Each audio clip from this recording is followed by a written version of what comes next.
Many layers of the oceans, both below and above.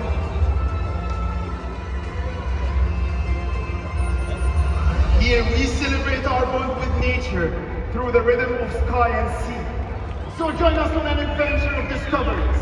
Release your curiosity and let your creativity flow.